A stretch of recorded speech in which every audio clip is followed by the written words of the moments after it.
I'm a professional mountain bike rider. Oh, okay. I'm looking for sponsors. Well, you can say that, mate. Yeah. Got to be painted. Yeah. About 3 days, I think. I've got next Wednesday next week, I think. Okay. Because we were cheap. We thought we were good, but I think it was because we were cheap. Got more of an interesting life before I started the movies, I can tell you.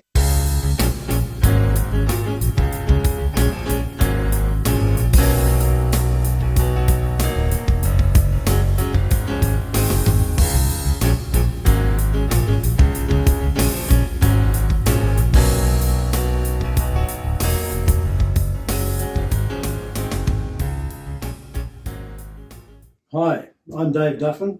Tonight's special guest is one of the hardest working chippies in showbiz. He's reliable, competent and trustworthy. Please welcome the wonderful Kym Mauger. Hey mate, how are you? Yeah. You good? How are you going there, Dave? Yeah, not bad. Not bad. I'm all right.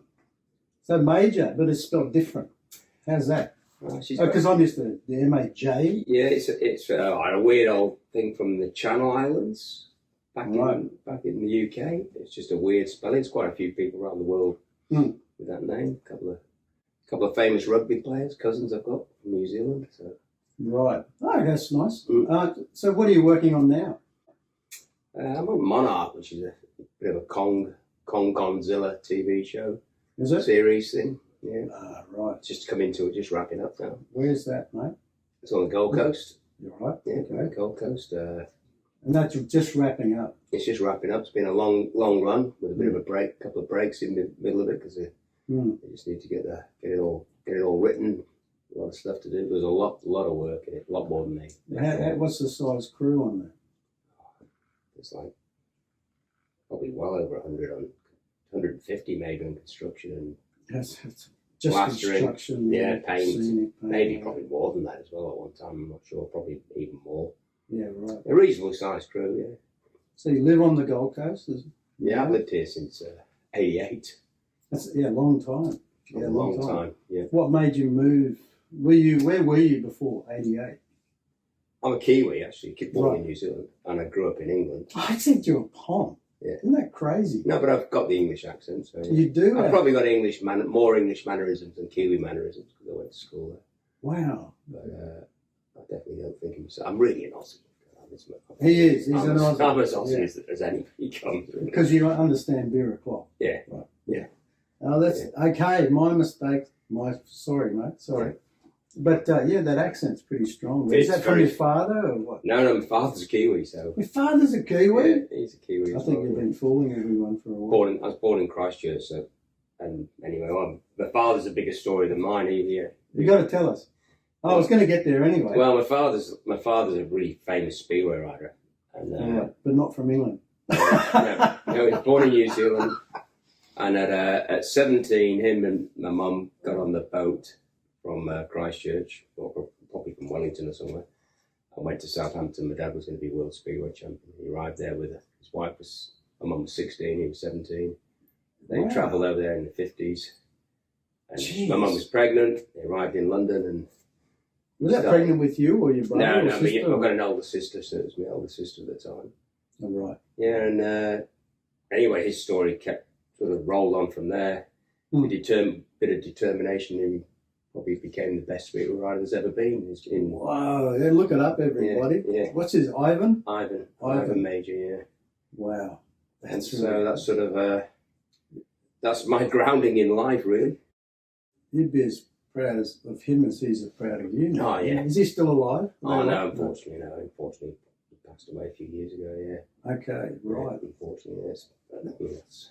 So jumping back, so you came here in '88. I came here in '88. So before then, where? Before then, I lived in England till that point. That's where I got it. Okay, till that point. Right. My father's career is based in England, based in Europe. England was a big base for it all. Yeah, okay. So I had all my schooling in England, apart from maybe about a year in New Zealand. Speedway is the dirt bike with the open throttle, is that right? No brakes and no brakes. Sideways. Is that where you get it from? Yeah. Yeah. I did inherit a bit of it, yeah. A bit of craziness, yeah. Do you find the area that you're in now kind of inspirational to your career? I liked Queensland when I first came. I'd been all over Australia riding myself through the 80s and New Zealand, and when I came to Brisbane. How'd you go? Not quite as good as my dad. Why was he so good? Oh, Just he's just an unbelievably determined person. Wow. He's just the ultimate of that tunnel vision thing where people vision what they want to do and what they want to do. I mean, people write books about that. He is the book about that, I can tell you. He was the book about that. I'm going to look it up. Supported by your mum. My mum, yeah, of course. And a family of three. What was her name? Oh, my mum's, she was a Scottish descent, Telfer. Scottish. Sarah, her name. Yeah. Okay. And definitely supported by her. 3 kids by the time he was 21. All so stayed 17, together. 16, and then the kids. Yeah. That's really sweet. Yeah, that's right. So it's. And then, so you were in England up until 88. On and off. Every summer from about the 1979, 78, I spent in either Australia or New Zealand racing. Okay. And I just only did summers for about 10 or 12 years or something like that. 10 years, I think. That's fascinating. Yeah. Do you miss it? Yeah, I've got a good adrenaline rush. Is it the same speedway, or was it different type of bike racing? No, it's the same speedway. Did speedway for a few years, but did you feel pressure like being in his footsteps? Sometimes, but I mean that's. But I know that you're a pretty positive guy. Yeah. So I don't see that would affect you. No. I didn't have the that little bit of going through gaps that you shouldn't go through, and probably not quite the balance of the top few people. So there's only little margins in sport. All sports are a hard old gig for anybody. Yeah. And that little extra that you need is paid by the sponsors. Well, no, it's just inside somewhere. It's inside somewhere, yeah. To get that bit out of you. Yeah, right. Is and I probably didn't quite have that in speedway. I didn't have it anyway. There's many other fields you've obviously excelled at. That's right. It's good to know. Thank you. Yeah. Great. What's your credit title? I mean, what is it? Because I know you're a professional builder contract and you've done everything. Yeah. But with film and television, where does that stand? Like, yeah, I don't know. It's a bit of a strange theming's just when it just came along to me. I was very lucky to get into it. One thing. And then you just pick up all the different aspects of it. I suppose I've got pretty good general knowledge of it all, which is a good thing to be used for art directors, and which makes life easy. So what's your title here? Well, I'm a foreman. Foreman at the moment. Construction. I've been construction manager. Yeah. And I've been construction managers on quite big theming jobs as well. Big, and this is such a big crew. I guess it's nice to kind of take a back seat and just do this section and do that. That's right. Because they know you're reliable, like I said earlier. Yeah. You know? Okay. It's good decision making maybe is sometimes. A bit of organisation is probably good. Probably pretty good organiser about what I need. So the fundamental role of your position is tell me? Yeah, to deliver a set so you can film. Right. That's how I look at it, the whole thing. And so if you think of that, if you keep bear that in mind when you're working on it, you've got to deliver a set, they're going to film it on this day. And then you can work back from that. You work back from panic. Yeah, exactly, yeah. Well, that's cool. So has the position evolved in through time, do you think, or is it just a constant same? Or will it? It has evolved. You seem to. I feel like I've got more. You get to have a bit more input on what's happening with it, maybe because you get a bit older, you get a bit more talent, a bit more knowledge, maybe, and it's very helpful to the art directors. And they seem to like that. So, and you get to tell your part of the story, right? A little bit. That's right. You can put into it. That's right. You know, of course the designer will have this idea, but if you can offer up textures or something, yeah, or suggest perhaps lighting, cutting this away, and a little bit of everything really. You've got a good idea of what they're trying to achieve. Yeah, because as you develop the time, you realise it's camera angles and lighting. But of course, when you first start, you think it's your walls that you're building is important. Right. And of course, they are important, but it's not. It's the textures and the dressings and how they're going to come into to be able to film those things and accesses and Yeah. Other trades, you've got to be able to get the other trades in, which I think I'm pretty good with the other trades. Right. So I think that's And what other trades are you talking about? Well, in the direct construction, there's the scenic artists and there's the people who've got to give you the finishes, the different plastering finishes. Right. The different materials we've got to use, multiple different materials. I see. Yeah, and everyone's got to get their chance. And then there's all the dressings and all those sort of people. There's lighting and rigging. It's there's more people involved now than there was before. So you've done film and TV. What else have you done? Well, I'm a builder. So Originally. did you do like a trades apprenticeship? I went to college and did diplomas in building and worked for builders over periods of time. And that's why I feel safer walking in Kym's sets than others. so do I as well. Okay. Although there is plenty, there's some good talent around as well. Yeah. And is there good young talent coming through? There's a few more now. Right. They seem to be drying up for a while, but I think there is a few good young lads if they can keep them interested. I see. Yeah. Right. You've done some theme park work. I've done a lot of theme park work, which is probably. Which?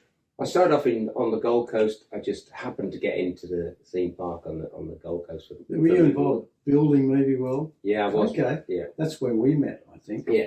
That's right, way back in 1990. 1990, yeah. Yep. That's about when I started in it. 90, and I was actually working for Steve Courtney in special effects, but I was actually had a bit to do with a lot of all the theming. I started to get an idea with the theming. Right. Done theme parks. Ended up in Germany doing the Warner Brothers theme park for a couple of years. Wow. Yeah. And ended up staying there to finish all the rides. So I got quite a high position. That's when I first started getting good positions because I think just started to know. And they begin to look after you. Yeah. Yeah. That's right. And then and once you've done that, you can pretty well go anywhere. You can. And I did. What other countries have you been through? I worked in China for a couple of years, What was Malaysia. China, I did the big public aquarium in Shanghai. We did all the theme work for it for an Australian company, and we did all like rock work, trees, corals, lots of rock work. It was very good quality rock, and high quality, high end stuff that was because it's going to be there for a long time. Yeah, a little bit different than movies. So like some of the movie stuff, you can get high end stuff as well, but the permanence of it's a different story.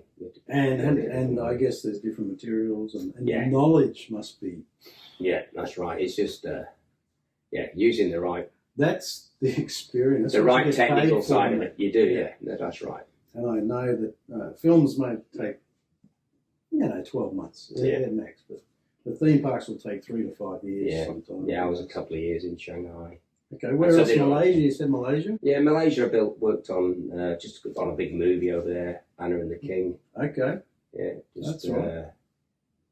There's a few people who worked on that. Yeah, there was a lot. There's a lot of people went over there for that.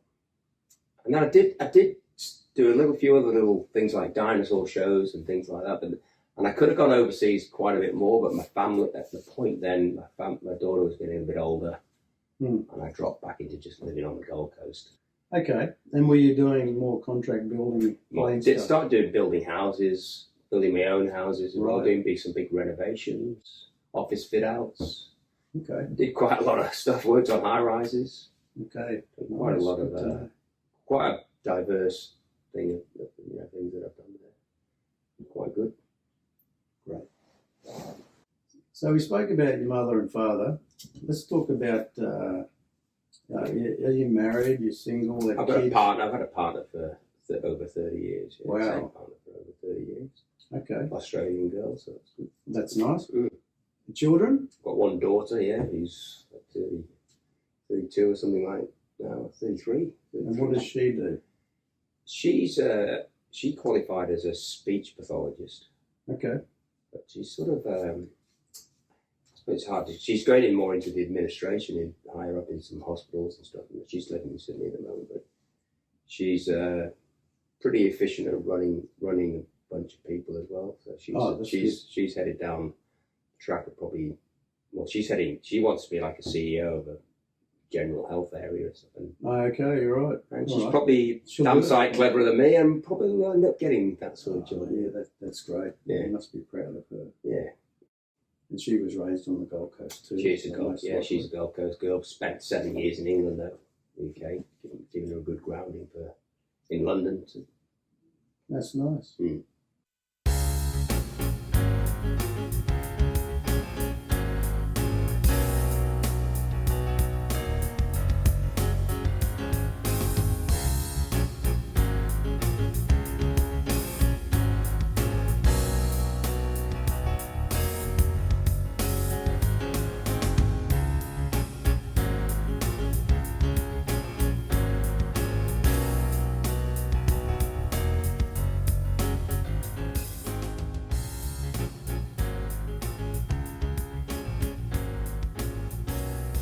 So you mentioned that you did you went to university, but let's go further back at school. Yeah. You're doing school in New Zealand. No, I did a little bit of school in England, or most of the school, my high school was in England. In In England. the UK, yeah. So what did you do, like carpentry or industrial arts? Did that Not- interest you, or Not so much really. I actually started off doing mechanical engineering. motorbikes? because- Yeah. Well, from very young, I was on lathes and drills, and I could weld and braze and bronze and do all sorts of Wow. stuff Talent, from this very guy. young. I'm not necessarily that good, but anyway, I could So work on. engineering and like Yeah, and I physics could work on and pull engines apart and stuff like that when I was probably 13. I can pull them apart, but I can't put them back Yeah, I didn't put together. them back together either at that That's stage, but a little bit. I could do some parts of them. Okay, so was there, apart from your father and maybe your mother, Yeah. who was your big inspiration as a youth? Doesn't have to be, could be anyone. Well, unfortunately, it's a bit boring. I was a Kiwi and I wanted to be an All Black. Did you? So my inspiration was a few good All Blacks, you know. Who were they? Oh, Joe Carm was a good fullback for the Right. Kiwis. Did you way play? back. You play I rugby? played rugby, yeah, I And what played position then?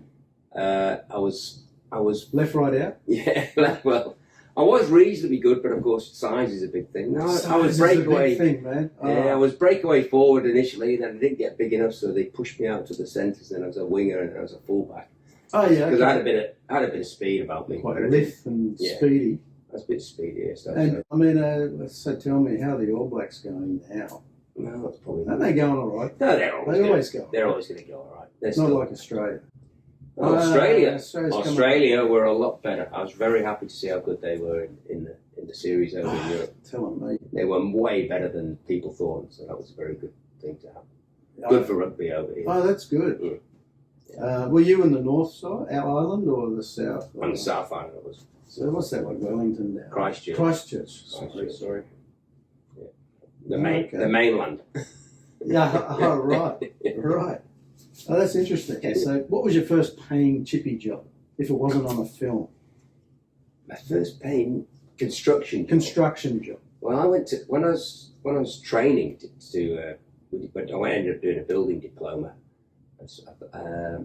Me and my mate, Sean, made in England, we decided we could do some paving with big sandstone, big Wow. massive stone. How old were you then?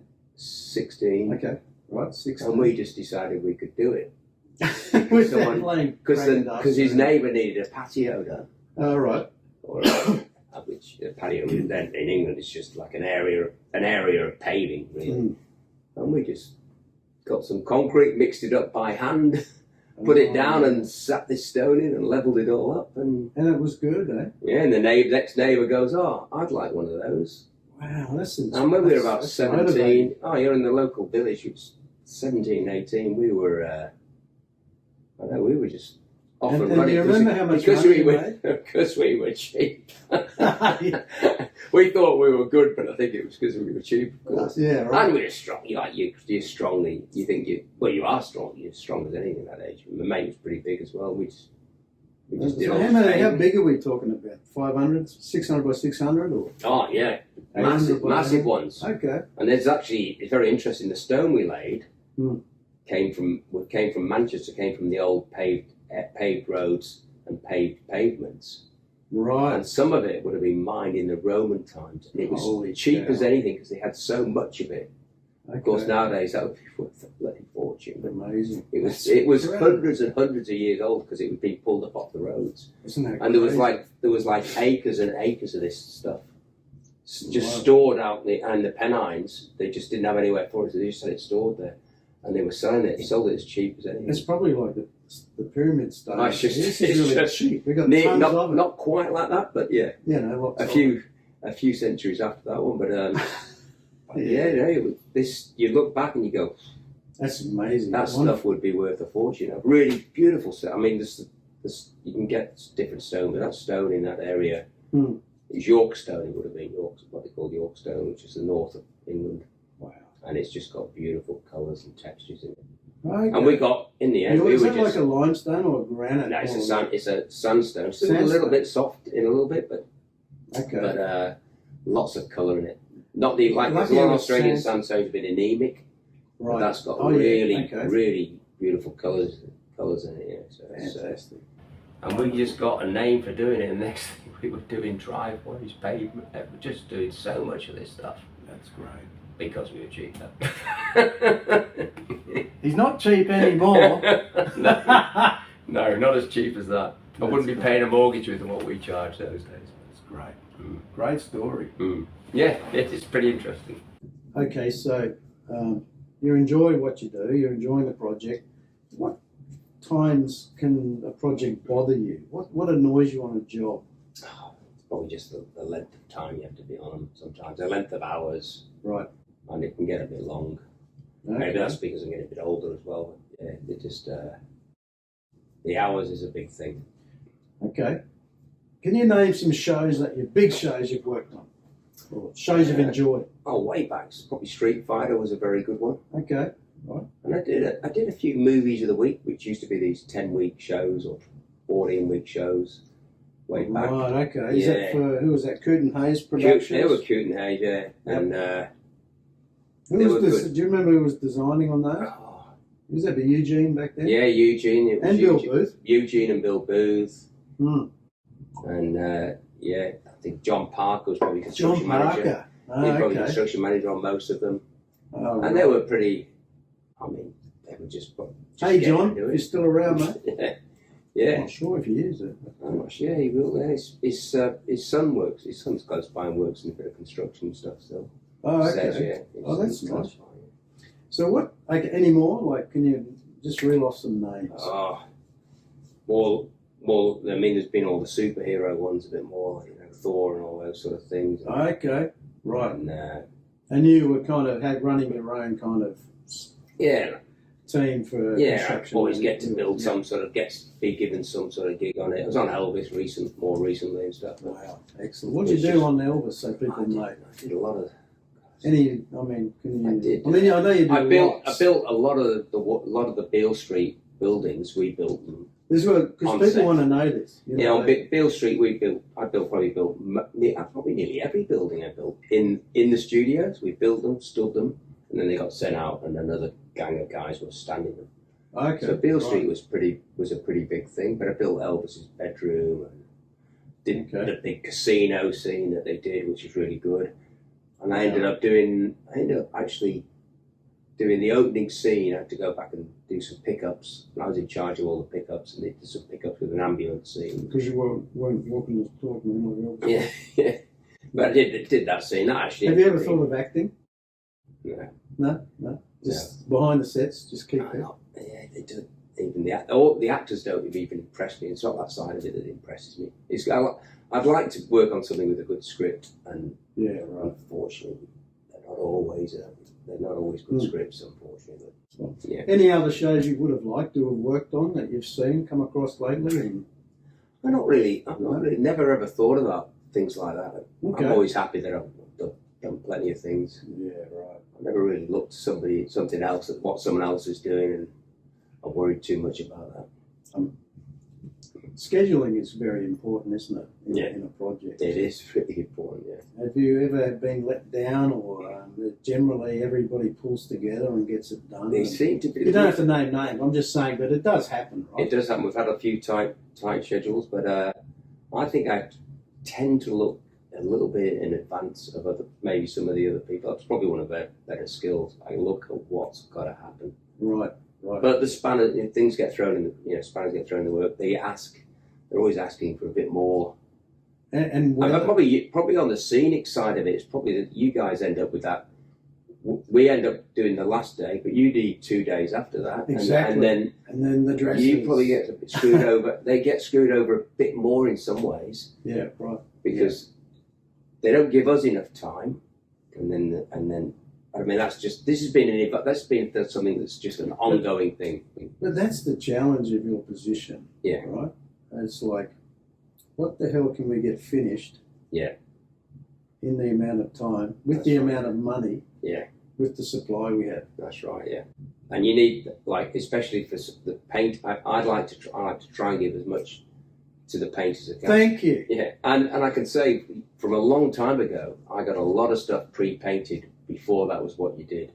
Yeah. I used to think, let's get this painted first, or at least start it. Yeah. This is before it became. Now it's become more of a thing, of course, because then we know that if it's already been painted, it helps with the finish. You don't need so many people at the last. Well, keep doing what you're doing, mate, because we're enjoying it. Well, we'll try. That's great. Thanks, Kym. Yeah.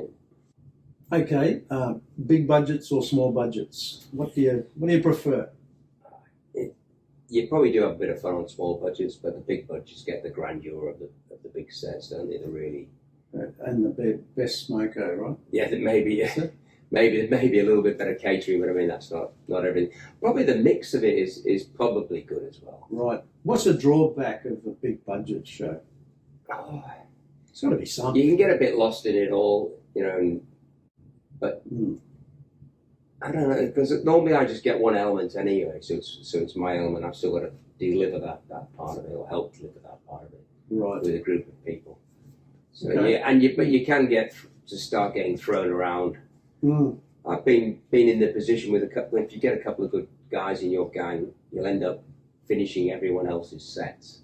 I see. But that's actually not a bad thing either, because you can walk into a set and you can sort of absorb what's going on, even though you don't know anything about it. Yeah. And an hour later, you could be into it with a bunch of good guys. If you've got good guys, and they need the people you're going to help need that as well, because they perhaps haven't had the crew until that point. And a fast day is a good day. Yeah, that's right. Like the busier you are, the busier you better, are. The busier you are, it doesn't drag on. Yeah, that's where small jobs are good. Yeah. But it can be rushed. Yeah, and the small jobs sometimes there's no budget at all, but they still want bloody 4 rooms and 2 corridors and I said earlier, that's the challenge. And that is the challenge. When you do that, geez, you feel good. Yeah, you do. Yep, you do. But I mean, they've got clever, great sets, shit show. Yeah, that's right. Yeah. But if you got if they've got a good DOP and all that, and they make good decisions and they film it the right way. Right. I think when you get the right directors in that as well, which I never really appreciated. Which maybe I didn't appreciate when I was younger, but when you get good directors, good DOPs and stuff, and they can get the cameras, good camera people, and they utilise what they've got. And I think that they haven't seen it maybe till they roll up anyway, so they can get what they need out of it. Then you've achieved it. Maybe we've overbuilt it a lot of the time. Oh, that's interesting. That one, right? Yeah. Which we've got it because you don't know what they always that last little aspect that they might want. I guess the skill is to offer as many options as you can. As that's where but then it's too much money, of course. You can only.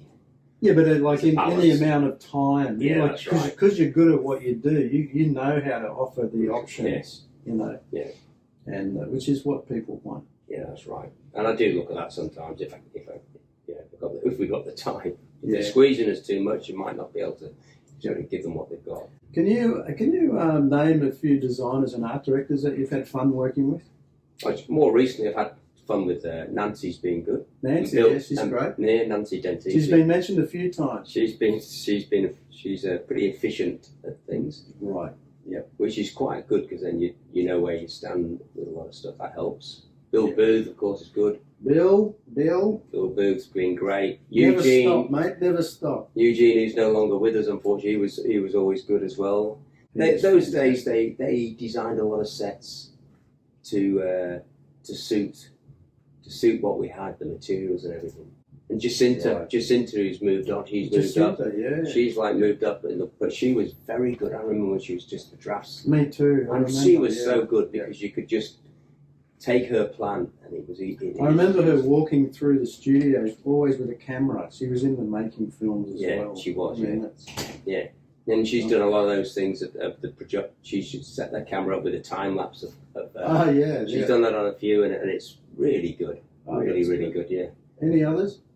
Oh, there's probably a few more. It's, over the years, but there's a few who aren't so good as well. But I can't really remember their names too much. But. And so, how do you best interact with designers? Does it just come naturally, or do you think, I should be asking this? Or yeah, it's probably just ask a few questions of what they really want. Right. And if you get the communication going, it's pretty easy really. And that's probably just a bit of age, unfortunately. The experience comes as you get older. Yeah. And do you find there's good up-and-coming art directors and designers? Oh, there's a lot of them that they're probably gaining a lot of talent right now. Right. Because the industry's just bulging out, and I think people have stepped up. And hasn't the industry boomed? Oh, it's just boomed, yeah. Yeah. And people are stepping up who probably were given a position a bit too early. But I think they're stepping up in a good way. I think it's actually... That's good. They're starting to get the talent from... They've just got to come up with it. It's funny, the older you get, you'll be standing in the workshop and you see an art director come in and you go, yeah, I wonder how much he knows or she knows, and I think I can help this person. Yeah. But they have to, it's like, as a few my colleagues say, as long as they're honest with themselves and they admit they don't know everything. No one knows everything. No, they seem to appreciate it. They seem to appreciate it. And maybe on some of the big films where some foreigners have come in at different times, you don't get that because they think they don't know us, there's no relationship, and they're perhaps not going to listen too much to us. Or you don't develop a relationship to even have those sort of discussions. Yeah. But it is good when you do. It's this one on this show, Caroline Hanania. Yeah.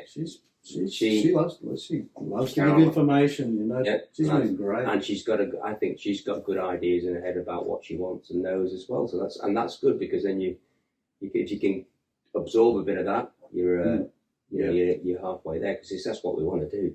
Is give them what they want. Good. Scenics, steelies, sculptors, love them or hate them? I've probably grown to like them a lot. Oh, that's nice. Nice. I've stood behind a set and the steelies have probably always got on with them pretty good. I've stood behind a few sets and been painted by, Louis Bull might have painted me in the face one day. That's nice. Could say it's my fault, his fault, but maybe it was Andrew Gardner's fault for making us rushed at the time. Oh yeah, right.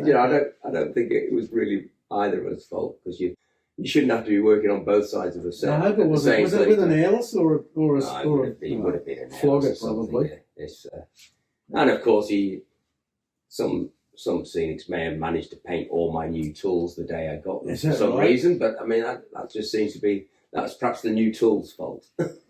That's funny, isn't it? Man.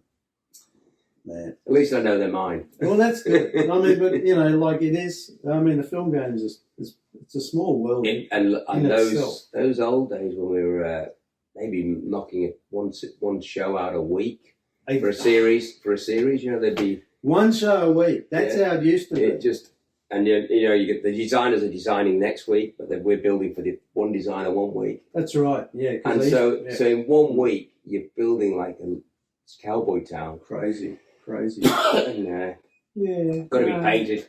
Yeah. Excuse me. And so everyone's got to be there at the same time. So. Yeah. I mean, it doesn't seem like we do any midnight or 3 a.m.ers anymore. No. So that's good. That's right. That's good. That's true. Let's talk about basic carpentry. Do you have any favourite techniques that you like to? What timbers do you like to work with? And I like the multiple. I like the fact that I can go in and use this is a new material or that material, and I can bring them together. I quite like that. I could just work. I've got a good idea how they all come together. Okay. I can't say I've really got anything favourite. Myself, I like doing roofs. Okay. or something like that. And What do you hate using? oh, What ups? no, What I are you don't like? really- Oh, I can't use that. I suppose when you got to do finicky little tiny things, Hmm. and you got to do a lot of it, Right. some sort of sets, they may come up with some idea, and you got this little thin thing you got to put on Okay. hundreds of meters of it. It can drive you a bit crazy. Like glass frames. Oh, like, yeah. Okay. Yeah, if it's a little tiny repetitive thing, it can be a nightmare. What's your most annoying tool? Probably the noisiest ones might be a bit. Yeah. Yeah. Yeah. Well. Yeah. Okay. And I've An got- electric plane. Electric planer is not good. No. No. It's not good. If you're on an island and you could choose just one tool for the rest of your life, what would it be? Oh, that's pretty tricky. Then. I suppose the most useful is going to be some sort of screw gun, rattle gun. But I mean, No batteries. a nice Come on. a nice table saw is Table nice. When saw. table saw's working nice, it's quite a Isn't nice it? thing to just like flow. It's flow like through. an instrument, right? Yeah.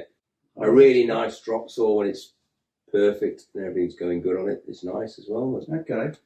Um, Well, that's you a need good that. answer. The Mate. thing is, we need them all as well. You're not really gonna achieve much with one of them. So Right. Yeah. you're just gonna end up with a pile of strips of ply you need, or That's right. so it's Get some. you need a Nice multiple. glue, You need a starch. combination. So Okay. That's fair enough. Mm. Thanks.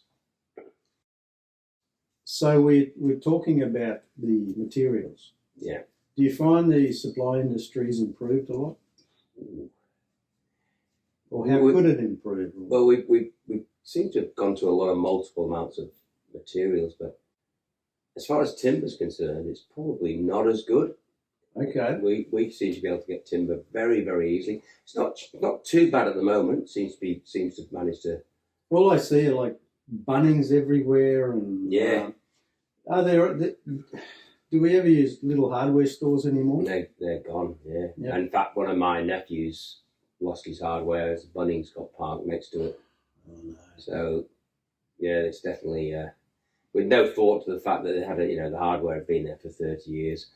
But I mean, I don't know. Is that how it is, and should it be like that? I don't think it should be like that, but I don't know how. I'm not going to It's control hard how to you compete. stop that. You Yeah. can't- yeah. No, you probably The couldn't. big corporation is how it's been pushed along. Probably not as the end game as time goes on. I don't think that's the end game that's good. Will they ever stop inventing new materials? I don't think in What do we got? construction. Timber, steel, and plastic. That's about it. And There's styrene, so maybe. many. No, there's some Rubbers. there's good composites in building now that are The stone. These there's things. different things. There's different even So- composite But they're timbers. banning a lot of stuff now too, aren't they? Well, I mean, there's they stuff finding we've this used for a long time. thing. Yeah, not just asbestos. There's been bad paints as well, isn't there? The Yeah. dust in cement. There's a lot of things that I mean, should we say we should toughen up a bit, but maybe I don't know. It's difficult. Over regulation is not a great thing, but of course it's you can't argue against it as well Right. because of course it is there for health and safety, but Okay. it can be used. It can be used in a way that's probably non-productive for society as well. I think, but Okay. that's just as I'm getting older, I'll be gone, so I won't be one of the people who has anything to say about that. But I mean, That's it'll be what happens. I think you got another 50 years in you, haven't you? About 3 days, I think I've got next Yeah. Wednesday next week. I think. Okay. Right. Just what would you name some issues about weather, building on location and stuff? What are some issues that can come up? Well, I mean, Queensland, of course, where we live, is the huge amount of rain Right. is a big thing, Right.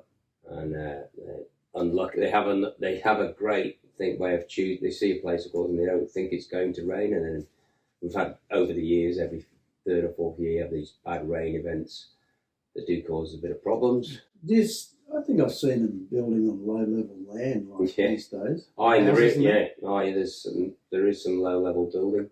Yeah, they're bound to In, get flooded soon, West especially up in Plains. Helensvale. But you're safe, aren't you? There? I'm up on a bit of a rocky hill. Oh, that's good. If I get flooded, there'll be quite a bit of Australia already gone, so that's okay. Wow. Yeah. No, there's definitely issues about building houses and stuff. Unbelievable problems where they build. I mean, I think that's a worldwide thing, of course. It could come to haunt a lot of people. You just got to be a bit logical, right? Yeah. Yeah. And the choice of materials So- and stuff. I mean, I'm not sure why we don't do a much stronger, tougher houses like blockwork houses that withstand cyclones, because it's, you know, they say it's just a matter of time before our area gets hit with cyclones. So, Is that right? yeah. Okay. I mean, hopefully that's not true, but Yeah. if it is, there's a lot of places that'll just turn to mush. So, Gotcha. Mm.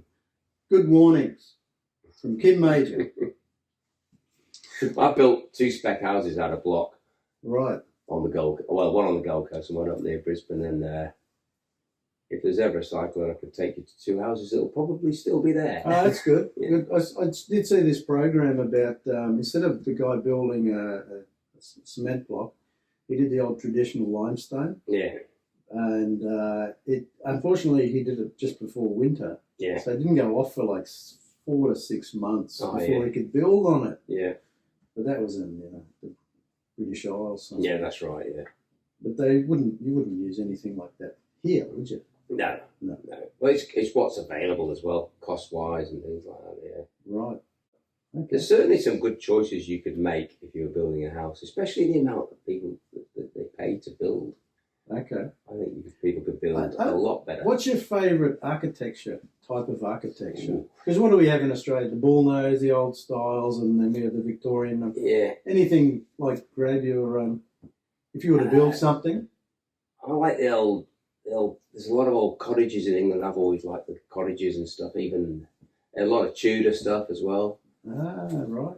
Sort of what's in my head as far as what I'd build. It probably wouldn't sell, so I wouldn't be committing too much money to it. What I really like myself. I see. I like the old red rustic bricks, Cheshire brick. Call them a Cheshire bricks. Ah, okay. Right. I would love houses. I'd love a whole housing estate out of that over here. But it's I'm not familiar with Cheshire. no Cheshire bricks. It's what the mills, all the mills in Lancashire, which was from the Industrial Revolution. Right. They were all built of these Cheshire bricks, and so each building would have millions of bricks in. So when you built these, it'd be You should millions have of gone into it when you were 17 with your mate. Well, we used to use their bricks. They'd pull one of those down, and they would sell the bricks for literally for 5 years. You could buy bricks from that mill.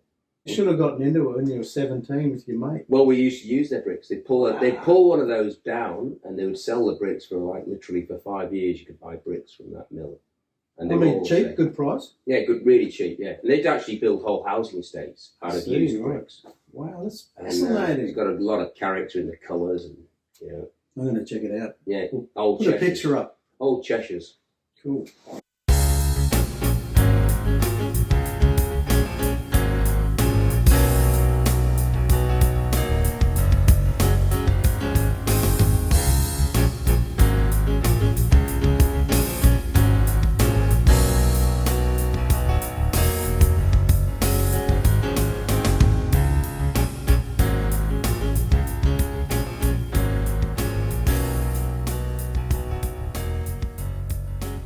So, do you find that the industry's healthy for body and mind?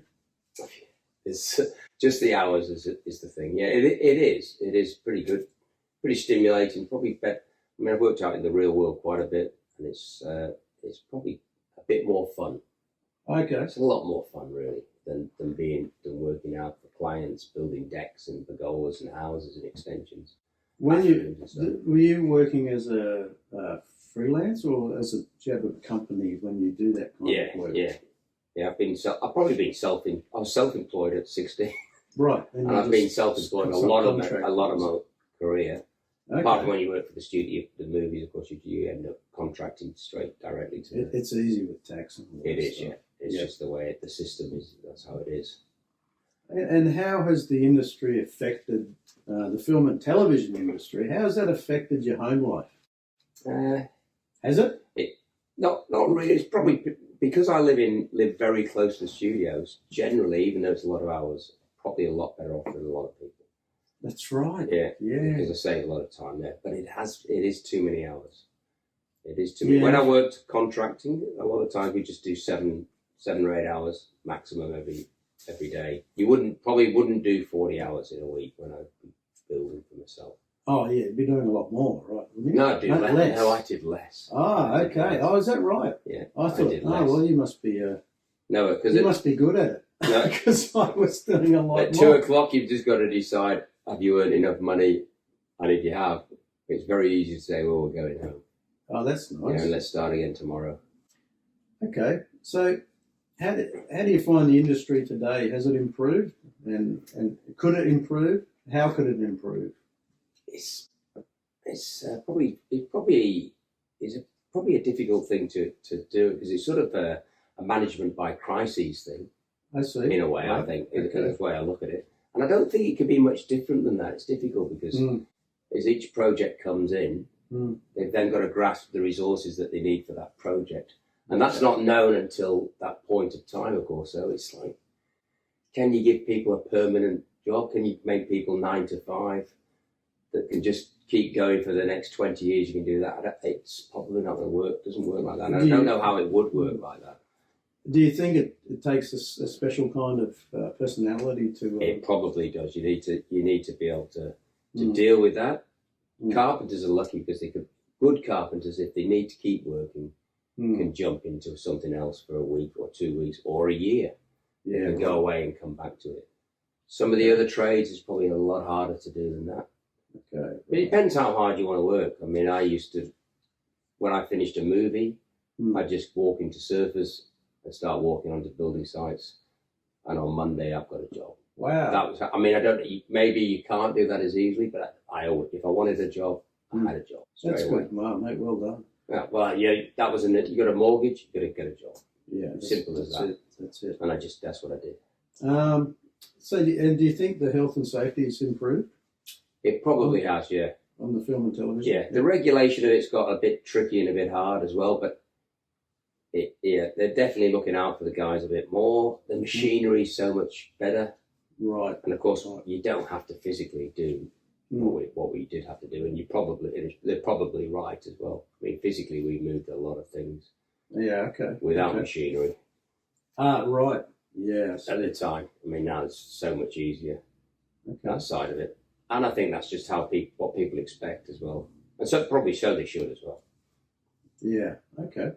And this, you got this eye thing, but that's not from work. That's not health and safety. Tell them what happened. Well, it's a little accident where I had an argument with a tree mountain bike riding and ended up with a stick actually hitting my glasses here, burying itself into my cheek. Holy cow. When was that? Like a few weeks ago, wasn't it? It's about 5 weeks ago now. Jeez, you're lucky, mate. I'm very lucky. 4 millimetres from my eye. And this looks pretty good. Where were you riding? I was in the Narang Forest and we were, Is this a hobby you do? I mountain bike riding. So I'm actually a professional mountain bike rider. Oh, yeah? Yeah. Sponsored by Johnson & Johnson Band-Aids. Yeah, sponsored by the movie industry who pay my wages. You do a recce location, recce in the jungle.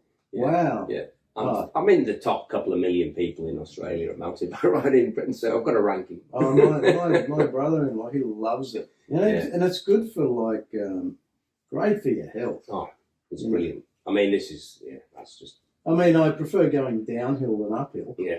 But, yeah. I mean, this was going downhill that this happened. But oh, you poor very fortunate, but anyway, it's... when you're thinking, you go, shit, am I going to be able to work? Yeah. Was it like that? No. I mean, that wasn't that serious, right? Oh, no, I wasn't considering work at all. First of all, I thought I'd lost my eye. Oh, man. And I was a bit pissed off with that, really, but then then you're thinking, how can I say I did this at work? No, I wasn't worried about that. Did you wait till you get to work? And I thought too late. It was the day after we finished work for Christmas, so... right. Oh, well. Yeah.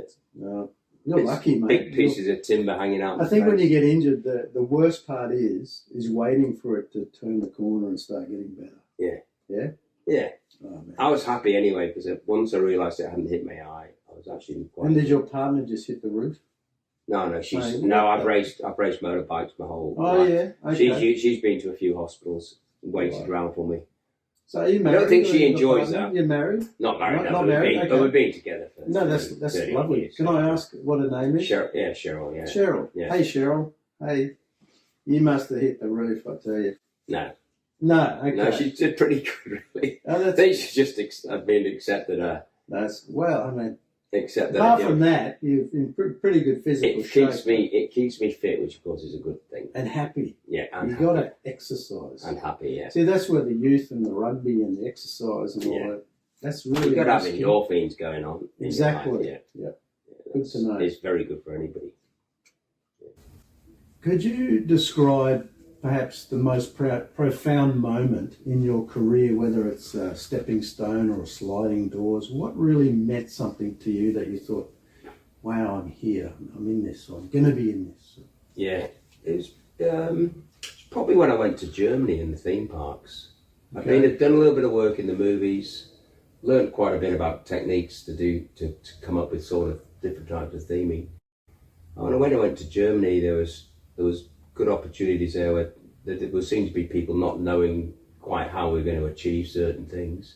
And I came forward and I could achieve that. You really stood up by the sound of it. Yeah, and I'm thinking, well, they didn't seem to know it, and I just came up with techniques to do different parts of it. And then I realised after a while I was valuable to them. Became very valuable to them, I think. Right.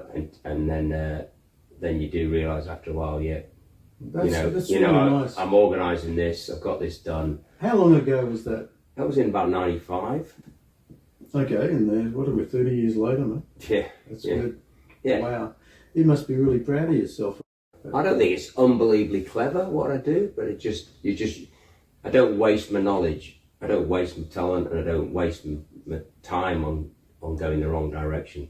That's it. So it's sort of, it's just forward, mate. it's Like the forward, horse. yeah. And that's just, I That's think good. if anybody does that, they're going to get good at whatever they do. That's really nice. Can you describe some of the zaniest, craziest moments you've witnessed on in this industry? Or? Well, I mean, one of the most incredible sets probably was on San Andreas. They Okay. did a big, Right. That's they, nice. They did a massive set. It was like because I worked in theme parks, it was like a theme park set. I think Marcus Smith was involved. So the in pure this deal. size of it was just like It was- mind blowing. It was huge. Wow. Huge. Brad Howard was a construction manager, and Marcus Smith did this big steel construction, and it was on rams, and it was in the big pool at the Movie World there. It was 10 meters deep or something, more than that deep. Okay. And What show was that? San Andreas. San Andreas. And they did like a 3-story building in Was the that, middle. that wasn't The Rock, was it? Yeah, the Rock. Oh, The yeah. Rock. Yeah, okay. Yeah. Nice. And anyway, this set moved around in any sort of direction, and we built 3 stories on it. And I was heavily involved in the construction on that. Wow. And we had to do turnarounds in it and stuff. And I really, I gave them I thought there was no chance of building that in that time because of How long did you have? I think they got it up and going in 5 weeks. This set. Man, that's amazing. Maybe it was a bit of pre-construction before that, Yeah. and but 3 years pre-production. fairly incredible that they Okay. got it done. Which is And there's a lot of it Marcus underwater. Smith, brilliant what he did. Mm. Brad Howard, really good organisation and stuff as well. Good crew. He had very good crew. Mm. So we got backed up with all different elements, and we were backed up pretty well. Oh, that's And it was a push to do it. great. Okay. But I think it was probably the most incredible. It was like building a theme park, which if you've been involved in theme parks, Yeah. you're talking about 6 months to produce things that do this. Longer. Yeah. 6 No, you're months, right. and you've got to Yeah. test it, and things did go wrong with it, and they cured that and worked around it. Okay. So that's probably the most zaniest, most incredible thing that even. That's lovely. We even took it on. I mean, it was pretty good. I did wear a few people out as well. Yeah, sure. Yeah. That's really nice to know. Thanks, Kym. Yeah.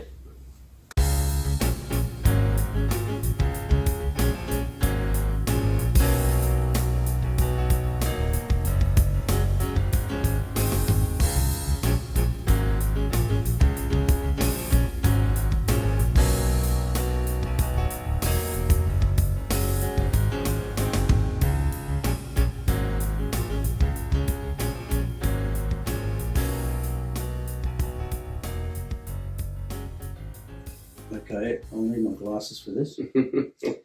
What's your favourite part of the world? Ooh. I quite like Europe at the moment, which I didn't like when I left. And I think Southeast Queensland's pretty good. Right. Yeah, sure. I lived in Perth. I mean, because you live here day to day, you don't have to worry too much about where we live, because it's just you just wake up and you're on holiday. Well, we're just briefly. Have you travelled far? Many places and Asia, and you've done all that. I've done all of China. I've done all of Asia. Yeah, I've done all of Asia, and I started travelling from a very young age. Right. Okay. Yeah. Sure. And I lived in Europe when I was 13 and 14. I used to spend my school holidays in Germany. Wow. And my father was racing, and I'd travel with the mechanics. But I'd be in Poland, Sweden, Czechoslovakia, Italy, Sweden, back up to Sweden, down into the south of France.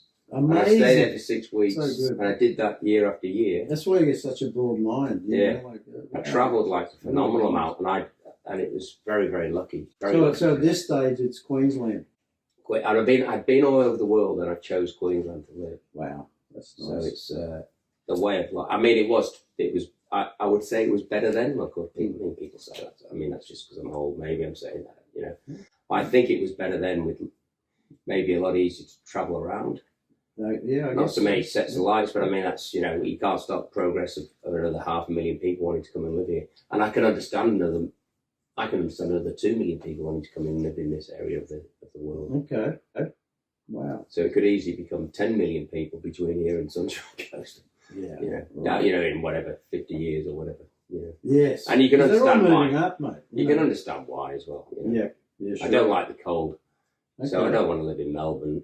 I didn't come from Europe to go and live in Melbourne or New Zealand. I love New Zealand. New Zealand's beautiful. Right. South Australia is beautiful as well, but I don't want to live in the cold weather. Favourite sport? Oh, I'm thinking rugby, right? Is that to watch? Yeah, rugby okay, union. to watch and play. Yeah, rugby union, and the top. I never used to like soccer so much, but the top level of soccer in Europe is quite good. All right. But mountain biking is that's my passion. Gotcha. I was a professional snowboarder before that, but Mate, you do a lot. yeah, didn't make any money out of that either. But anyway, That's favourite film or TV series? yeah, probably like things like Monty Python's or something like that. Okay. But I mean, it's Nice. it's done its dash as well, so you Sure. can't keep watching that sort of stuff. But Okay. yeah, I like things. Mhm. I still like some old comedy. Yes, me too. Yeah. We grew up on that. Yeah. Favourite food? Favourite food? Oh, that's probably changed, but probably Thai food's probably a good thing. Nice. Good, Nice. good fresh Thai food's good. Drink? Oh, drink. Yeah, probably a good bourbon. Okay, Maybe a good right. whiskey. Maybe starting to be a good whiskey now. I'm changing to a good whiskey. Okay. Not a big nice. change, really. What's your favourite way to relax? Is it mountain biking, I guess, or Yeah, what else you got? mountain biking's pretty good. And then maybe just sitting back after. Well, mountain bike's pretty bit intense, really, as well. So you need to relax after that as well. So it's just chilling out with a few people and talk about, just talking about whatever, whatever. That's nice. Whatever That's nice. turns the world around, really. And when you finish, you just have a cup of tea, Coffee, chill. coffee, and That's just chill out. Okay, funniest workmate. There's got to be a few that deserve a mention. Yeah. Well, Who makes you laugh? I work with Wazza. Was People that? will know. Yeah, it was. Yeah. He's a pretty good character. He's funny, man. He is a good character. But probably way back, I worked with the guy Steve Toff. Steve Toff. Yeah, Okay. which you probably I know. do Steve know the Toff. name, yeah. He was a 90s guy, and he's still a good mate of mine now. That's good. He's That's he's a bloody funny guy. Hey, Steve, how are you, Yeah. mate? And I work with Mark Radcliffe again now, who's He's got back funny. up, and He's a cack. he's a character as well. He's great. There's a few of them. There's a few of them around. Yeah, no, There's quite a few of That's nice. Yeah. It's nice to mention them. Okay, the London Bridge or the Sydney Harbour Bridge? Maybe one of the old Roman bridges into Chester, I'd prefer. But Okay. well, Well, that's good. That's good too. yeah. Definitely not the London Bridge. Sydney Bridge would be way over the London Bridge. I'm more impressed with the Sydney Bridge than. And will there ever be an Academy Award for chippies, for professional builders? No. We're not dreaming, are we? No. And it's not maybe a little bit nasty, but we're a little bit of a necessary evil in a way. Maybe that's a bit harsh on us, but it's like we're done. They come in. Why are you still there? A little bit. Maybe it's not as bad as that now, but it was a little bit more like that a few years ago. I felt. Like they come in and go, this is our set, and they've only just walked on the bloody thing 2 days ago, a day ago, Right. And fair enough, because I've realised it is about the shots, it's about the script, and it's about getting that out and the public liking it.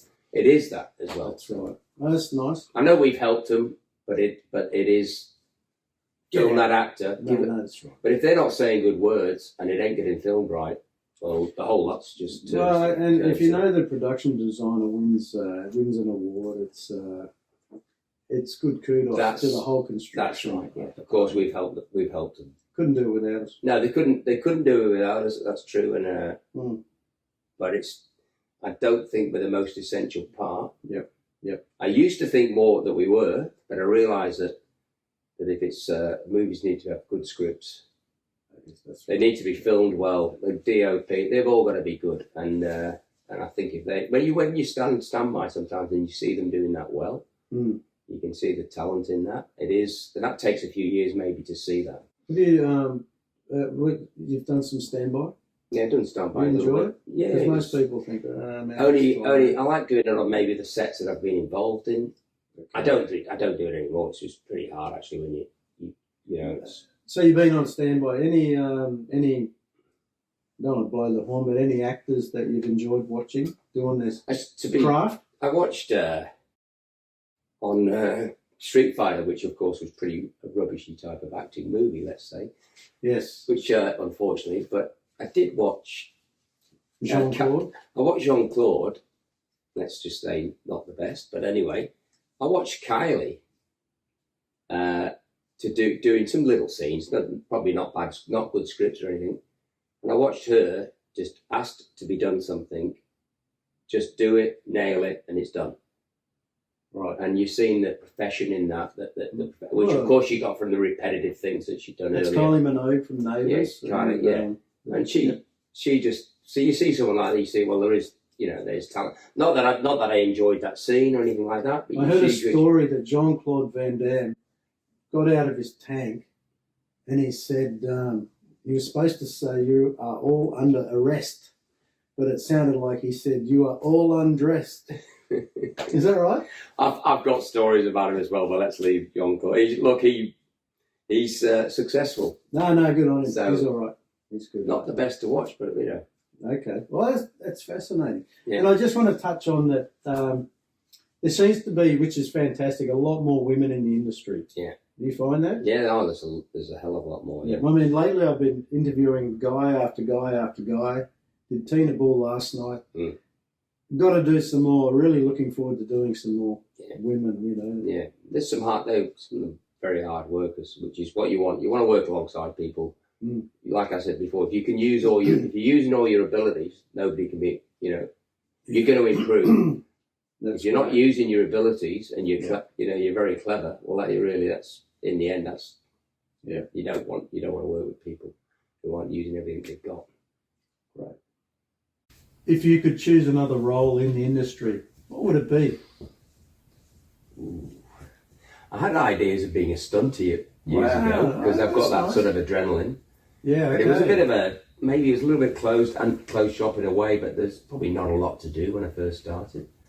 So and then I sort of got away. I didn't really get away. I got away from. I could have gone into special effects, which is how I got into the movie. Yeah, I could have gone into Steve Courtney. With Steve Courtney, that's just. Hey, Steve.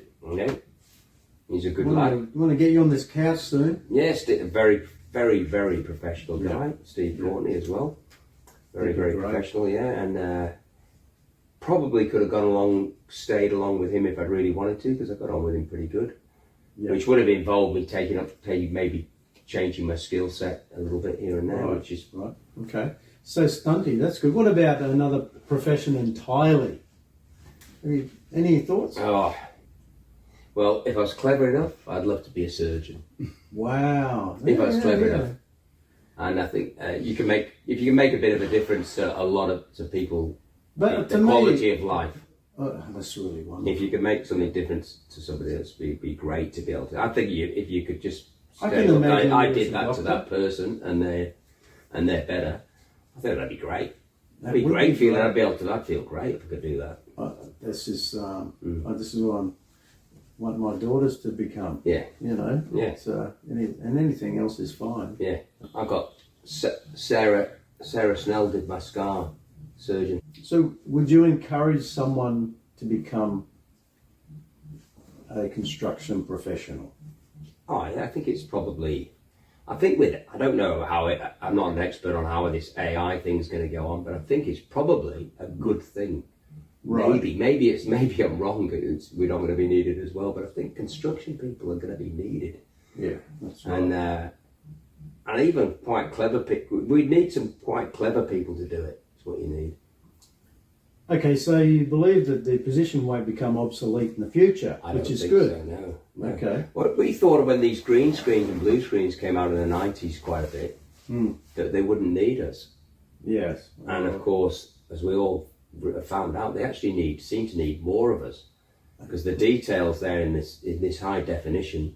Of course, they can pick up the stitching and everything on here, and they can see every little mark on this glass. Gotcha. And they can see all your veins and all the rest of it, and your hair. And it's become like so defined that the finishes, your finishes, have had to improve. Right. I mean, I think the finishes were okay years ago, but they've probably got a lot better. We should have more idea, but I'm sure they look at the quality's gone up. Yeah. But they've needed more of us to achieve that. Gotcha. And they want bigger sets, and they want more grandeur and stuff. So whether I'd it'll carry on like that, I'm not. I It'll think probably it come will in a waves, bit. you know. It will, yeah. Yeah.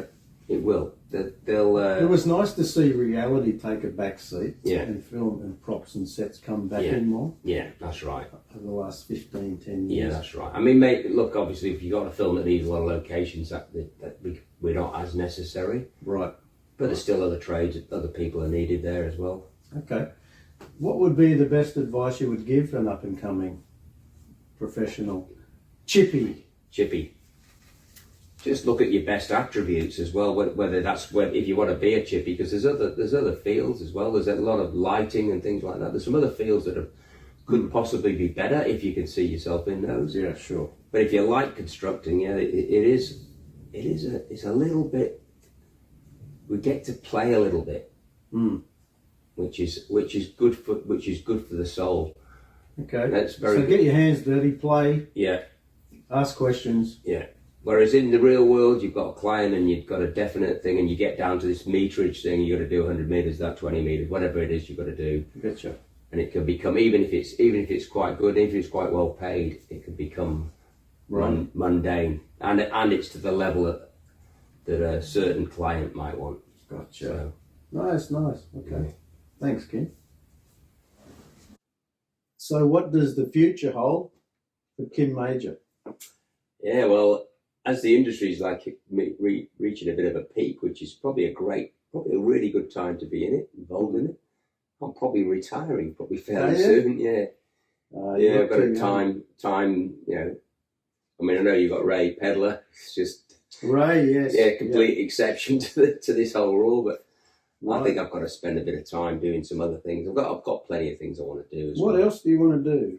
I've got quite a bit of travel in mind, and to do, and I want to ride my mountain bikes quite a bit more. And the more you ride them, the better you are at it as well. And the hours of the movies just sort of suck that time away from your life, unfortunately.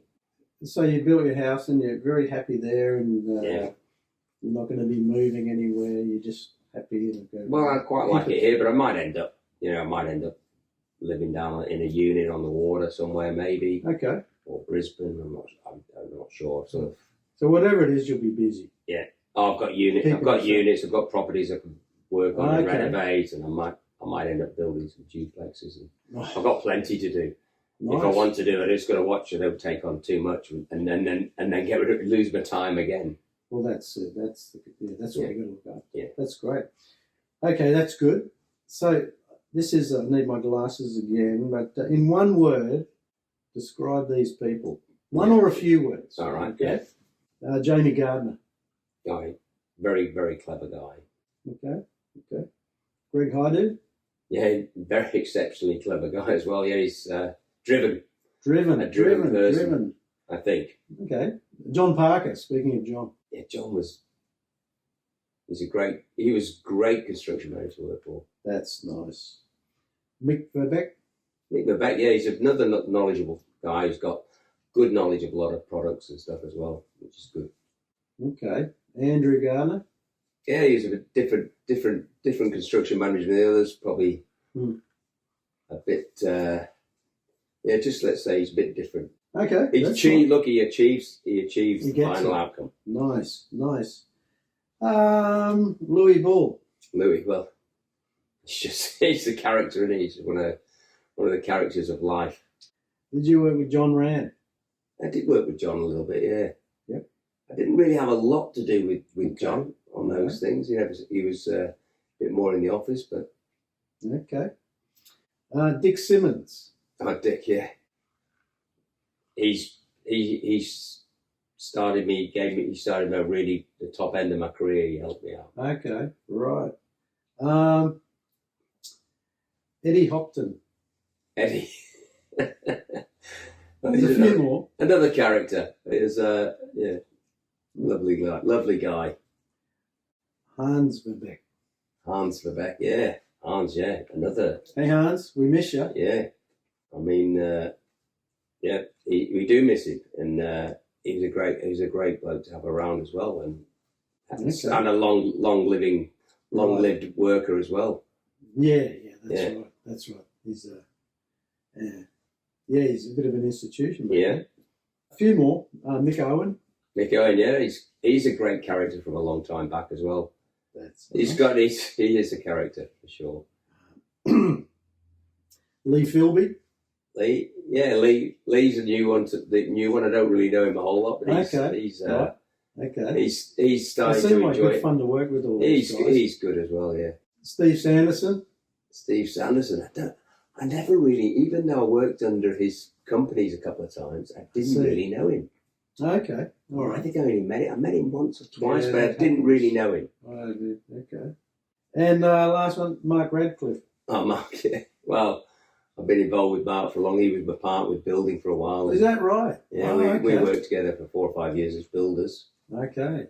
He's another great character. That's good. Good worker. Wonderful. Well, that kind of wraps it up. Look, everybody, it's been fantastic to talk with Kym, to have him here today. It's intriguing. He's educated us, and he's given us some wonderful stories and history. I got to say, mate, it's a real pleasure. Thank you for coming on. Yep. And look forward to catching up with you again in the future. Yeah, thanks for having me, Dave. It's been good. No, it's my pleasure, mate. Yeah. Our pleasure. Yeah. Cheers. See you next time. Cheers.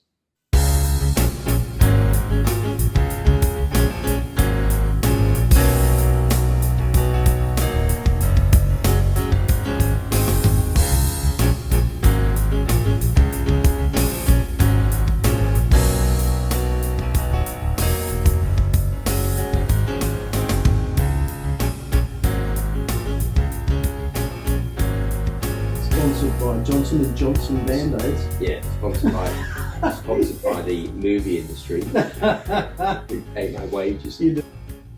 How can I say I did this at work? No.